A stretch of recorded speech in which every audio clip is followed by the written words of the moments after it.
On your journey to getting well, have you tried things like bulletproof coffee, aniracetam, phosphatidylcholine, nootropics, PEMF mats, valerian root, and other quote-unquote biohacks? Well, in this video, I'm going to share with you why I've moved away from the biohacking approach to health, the limiting beliefs that come from following the biohacking approach, and how I currently approach my health.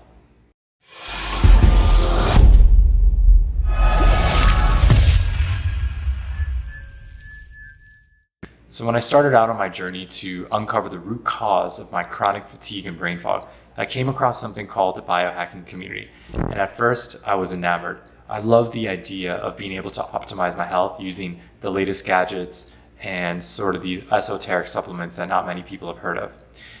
And they were offering a lot of interesting solutions that were kind of shunned by conventional medicine or just weren't mentioned at all, but they had gained some traction within kind of citizen science or just like anecdotes that I would read about online. When I first came across biohacking, I thought to myself, this is the silver bullet. This is what's going to ultimately get me well, not those conventional doctors that keep telling me things are in my head. So I went on to study what in the biohacking world was called supplement stacks. So these are just kind of groups of supplements that work synergistically together to produce a desired effect for something like focus, for example. And I went really deep. I tried like unconventional sleep schedules where I would just sleep for 2 hours at a time with hour and a half breaks and things like that. And I even went to the Bulletproof Biohacking Conference in 2015. And after doing all this, I did improve a little bit, but ultimately that's not what got me well. And so I found that the biohacking way of life or the biohacking approach brings with it a lot of these limiting mindsets that I've had to let go of on my healing journey, and I'll be sharing those with you today. The first reason is I don't believe the body is something that needs to be hacked. By design, your body is naturally designed to heal itself. So rather than looking at your body as something that needs to be overcome or upgraded, looking at it as an intelligent piece of biological machinery that has intuitive wisdom as to what it needs to do. Instead of just always adding to it or taking a dozen supplements or always feeding the idea that you need to go and fix it or upgrade it, acknowledging that actually you need to step back and actually remove the obstacles for your body just to simply do its job. So now I actually focus on detoxification protocols a lot more and removal of waste, things that have been done for thousands of years, especially within Ayurvedic medicine, and then allowing the body's natural processes to take place. This doesn't mean I don't take supplements at all. It just means that I'm much more selective about the supplements that I take, and I introduce things a lot more slowly than I used to, where I was just, experimenting. So instead of viewing my body as something that needs to be upgraded or hacked, so to speak, I instead take meaningful action to understand my bio-psycho-individuality. I recognize that my lifestyle, my diet, my environment, even my emotions play a huge role in the way that I need to be supported. I honor my uniqueness and support myself and design a life that ultimately supports my body's innate power of healing and health. The second reason is I don't feel health has to be that complicated. A lot of times in the biohacking community, they'll propose, really elaborate or involved supplement protocols or supplement stacks that, will result in you taking somewhere, north of 10, 20, even 30 supplements a day like I did. And then you develop a neurotic relationship with your body and with your health. And the ultimate belief that you end up carrying with you is that health is complicated. Like you need to regulate this, you need to regulate that, I got to take this supplement for that. And that is simply not true. Of course, if you're recovering from, let's say, SIBO or chronic fatigue, or you need to kind of balance your blood sugar or something like that, then you certainly need additional support in the form of supplements for a certain amount of time. However, in the long run, once your systems are balanced, you're not going to need to take dozens of supplements every day. Third reason is that foundational nutrition is often overlooked or even ignored.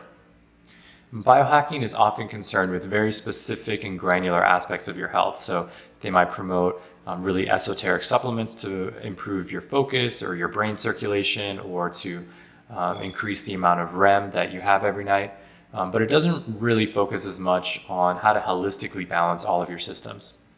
The result is that there is a general bias towards really complicated protocols, esoteric supplements, and a lot of other kind of interventions that aren't really that proven to really work. instead of just doing the foundations.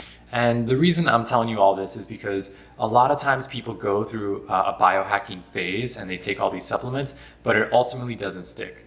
And the key to holistic health and living a powerful life is to build a lifestyle around it. And this isn't just about meeting some deadline at work or of getting into flow state for a particular presentation.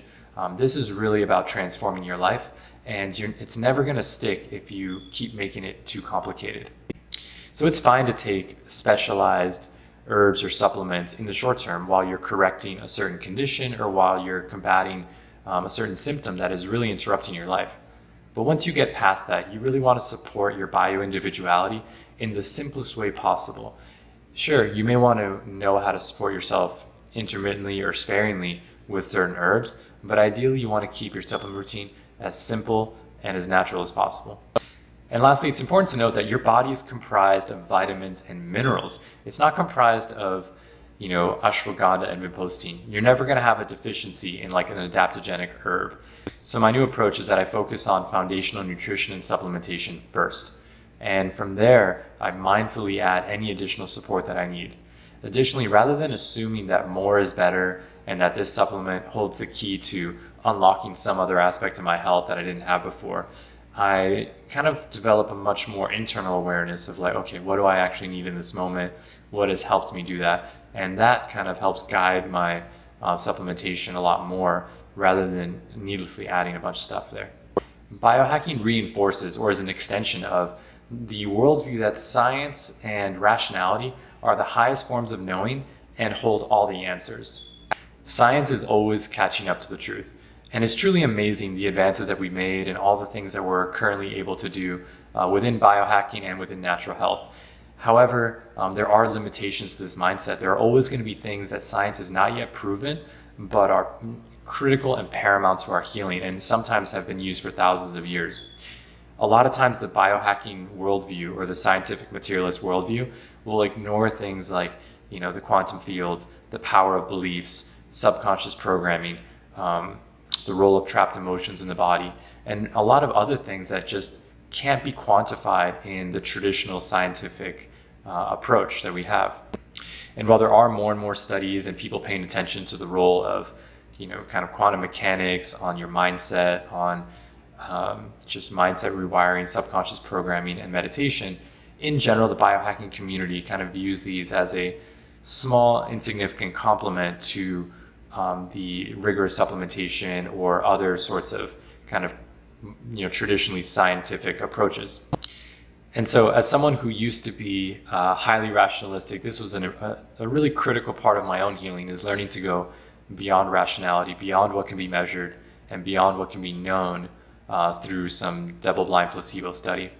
So my new approach is that I leverage and honor the power of science, but I know that in order to access the deepest forms of healing and the best life for myself, I need to go beyond rationality.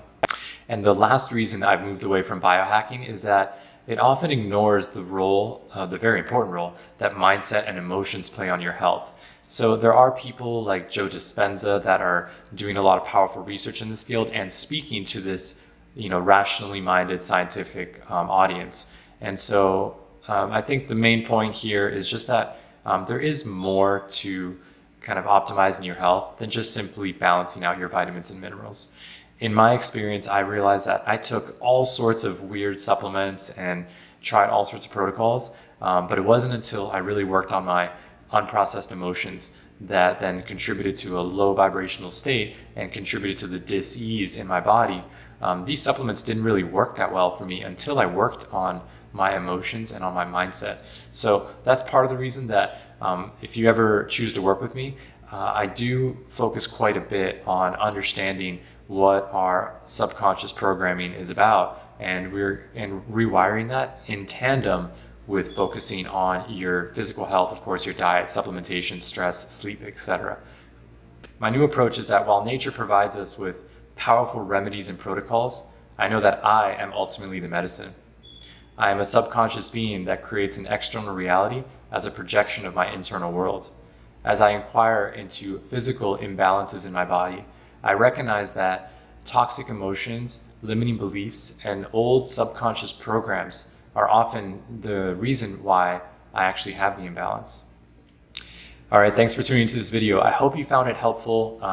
If you have any questions as to what kinds of protocols I do or anything else that I didn't get to answer in this video, please leave them in the comments below. I love getting some new ideas and just getting feedback from my community and how I can continue to be of service.